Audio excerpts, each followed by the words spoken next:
أعلنت السلطات الإسبانية يوم السبت ترحيل المغربي محمد سعيد البدوي إلى بلده، وذلك بتهمة أنه أحد أبرز مراجع السلفية الأكثر تشددًا في إسبانيا.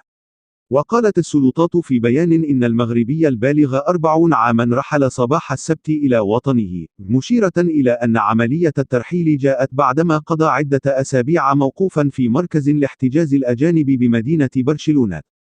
وكانت أعلى محكمة في إسبانيا أصدرت نهاية أكتوبر تشرين الأول الماضي حكمًا أكدت فيه موافقتها على ترحيل المتهم، وذلك بسبب مشاركته في أنشطة تهدد الأمن القومي والنظام العام.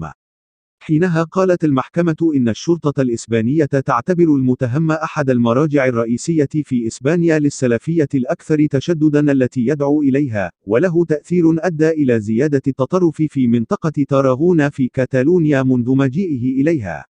كما تتهمه الشرطة باستغلال هشاشة قُصر غير مصحوبين بذويهم أغلبهم من أصل مغربي من أجل تلقينهم مبادئ السلفية الأكثر تشددًا من خلال نشر أفكار متطرفة مؤيدة للجهاديين، وفق ما ذكرت المحكمة.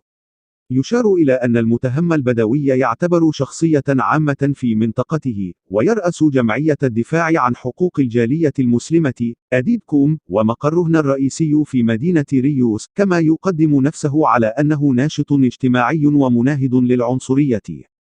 علما أنه يعيش في إسبانيا منذ نحو 30 عاما، وقد رفض التهم الموجهة إليه منذ تلقيه أول إخطار بترحيله في أغسطس آب الماضي.